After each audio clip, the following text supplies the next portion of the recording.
سلام بر شما جناب دکتر سیب، خوش آمدید به برنامه صبح معرف. علیکم السلام و رحمت الله. سلام خدمت شما رئیس گرامی، خدمت همکارای عزیز و خدمت هم بینندگان برنامه صبح معرف. سلامت باشه. اگر در نخست یک وضاحت بتین پیرامون موضوع نیازمندی های اساسی جامعه بشری چی است؟ بله، چنان که به همه دوستا و عزیزان معلوم است و آگاهان هم میفهمند که جامعه بشری عموما به سه گونه نیازمندی های اساسی و اغماض ناپذیر در زندگی دنیا و آخرت محتاج هستند. قوانینش ما میتونه بگیم که نیازمندی های مادی، دومش هم نیازمندی های معنوی، سومش هم نیازمندی های اهم معنوی که داشتن ارتباط با خدا، توسل به جنات و تشرف به لقاء الله است. اگر ما بریم در ابتدا نیازمندی های مادی را تعریف داشته باشیم، ریاضی بحث بکنیم، انسان ها برای ساختن یک نظام اجتماعی سیاسی سالم به عناصر آزادی، استقلال و رهبری سیاسی و آگاه نیازمند هستند. چنانکه اگر به هر کشور پیشرفته و مرفه دنیا چون امریکا، آسیا و همچنان روسیه و چین و فرانسه و ایران اگر نظر بکنیم، دیده می شود که هیچ عامل دیگری در پیشرفت و ترقی مادی از اینها با جز آزادی و استقلال و زعامت های آگاه نقش دیگه چیزی نقش نداشته. علمی هستند که این کشورها را به پیشرفت و ترقی از لحاظ مادی میرسانند، اما به خاطر دسترسی به نظام ایدئال و عادلانه، اگر ما بیایم مکسی داشته باشیم که نظام ایدئال داشته باشیم، عادلانه داشته باشیم، در پهلوی عناصر آزادی و استقلال و زعامت های با سلامت، داشتن حضور و حاکمیت یا داشتن ایمان، تقوا، معنویت و روحانیت در وجود مردم، رهبری و زعامت ها شرط اساسی است. در هر جامعه‌ای که وجدان، ایمان و احکام الهی حاکم نشود، با تمام پیشرفت‌های مادی حتی در سطح رفاهیت مادی در هر بخشی که باشد، ما هیچگاه شاهد عدالت، انصاف، انسانیت، برابری و عدالت نمیتونیم باشیم.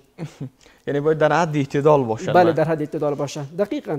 اگر ما شما تاریخ مکتوب بیش از 3000 ساله بشریت اگر مطالعه داشته باشیم، با شهادت علوم و تاریخ افکار سیاسی با ما نشان میده که میگه تاکنون بشریت توان به این نشده که یک جامعه ایدئال در حقیقت بسازن به افراد خود. چرا همه اکنون هم که ما شما میبینیم که سعادت بشر در تمامی جوامع مادی در حد چی هستند؟ در سطح قرار داره که همون به سطح آرمانی بگفتیم یا عنقای گم شده بگیم، به سطح آرمانی در قلب‌هایشان نهفته است و بس. یعنی چی کافر باشه چی مسلمان باشه در جستجوی یک جامعه ایدئال است. چنانچه که دانشمندان میگن جامعه ایدئال وطن همه انسان هاست. چی کافر باشه چی مسلمان باشه آرزوی از این داره که یک جامعه ایدئال باید داشته باشه. ولی متاسفانه چون کشورهای ابرقدرت، چون کشورهای مثلا مدرن که امروز داد از تمدن میزنن، توانستند تمام امکانات را به نسل خود بر ملت ها بشریت آماده بسازند، اما یگانه چیزی را که نتوانستند مهیا بسازند او جامعه ایدئال است که آرمان کلگی است. ما تنها تمثیلش میتونیم که در صدر اسلام داشته باشیم، جامعه که در اونجا ظلم، ستم، ناامنی، تشویش‌های روانی، هیچ چیزی نبود، مردم به هیچ مشکلاتی دست پنجه نرم نمی‌کردند. واقعا هم تو یک جامعه را ما داشتیم و تمثیل کردیم. اگر بیایم چون فرصت خیلی کم است، بیایم که سیمین نیازها را گفتیم که نیازهای اهم معنوی است، واقعا فوق العاده اهمیت داره. اگر بگوییم در حرم تمام مسائل این نیازهاست، او داشتن ارتباط با خدا. چرا انسان به عنوان یک موجود مادی و معنوی که دوبودی است، هم به مسائل مادی ضرورت داره، هم به مسائل معنوی میخواهد که به خالق خود ارتباط برقرار بکنه، میخواهد که مثلا با سعادت باشه، میخواهد که خوشبخت باشه. این ضرورتایش است. خوشبختانه توسل به جنت ها و رسیدن و تشرف به لقاء الله تنها داشتن ایمان کامل به ذات سمدانی میسر است و به لطف الهی نه چیز دیگر. این در حقیقت یک آرمان تمام بشریت است، تمام انسان هاست که میخواهند که با خالق خود که اینقدر نعمت ها را در حقش کرده، به عنوان اشرف مخلوقات این در کره زمین خلق کرده، باید با خالق خود ارتباط داشته باشه.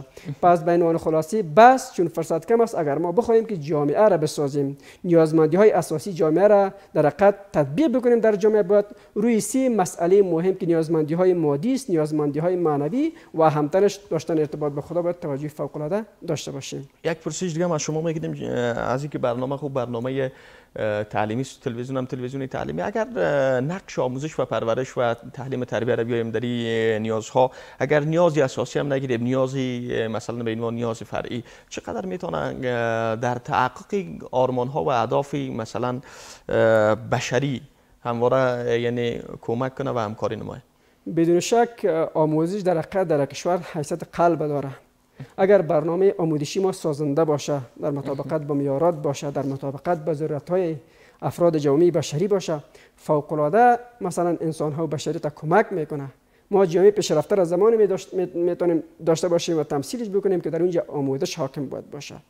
چون برنامه آموزشش واقعا آموزش در رشد و پیشرفت جامعه فوق‌العاده داره. این برنامه مثلا گفتیم از لحاظ مادی یک کشور پیشرفت بکنه، از لحاظ معنوی پیشرفت بکنه، این نیازمند چیه؟ نیازمند آموزش است. اگر برنامه‌های مادی هم باشه باید آموزش داده شود. اگر برنامه‌های معنوی هم است، این فقط از کانال آموزش، از کانال تعلیم تربیت میشه پیش بره. برنامه تعلیم تربیت در صدر در حقیقت وظایف همه پیامبران اسلام بوده. اگر کوتاه در حد 1 یا 2 دقیقه اگر این نیازها را یعنی بشری مد نظر نگیره و او قدر مهم نپنداره، جامعه به کدام سمت در حرکت خواهد بود؟ به کدام مسیر در پیش میگیره؟ بدون شک زمانی که یک کشور، یک ملت این نیازها را در نظر نگیرند، بدون شک مشکلات و بحران‌های فوق‌العاده سرسام‌آور و جبران ناپذیر بالای ملت و کشور میاد که حتی میتونه او کشور و ملت به سراسیمگی‌های روحی و روانی بکشاند. بسیار عالی، ممنون از حضور در این. خوب بیشتر از اینکه وقت نداشتیم، ان شاءالله یگان برنامه دیگر اختصاص سر از موضوع صحبت خواهیم کرد. میشه پیام در بگویی که چی پیام داری برای بیننده ما؟ پیام تو کدام پیام مهم فشرده نداریم. یک پیام میخوایم به تمام هموطنان بینندگان داشته باشیم که اگر میخوان که یک جامعه مرفه و ایدئال داشته باشند، باید مسائل آموزش و پرورش را در صدر برنامه‌های قرار بدن و این برنامه‌ها را در قسمت تربیت نسل فوق‌العاده توجه داشته باشند و این را حمایت بکنند. سلامت از حضور جناب دکتر سیب، ممنون از اینکه در برنامه شب معرف آمده.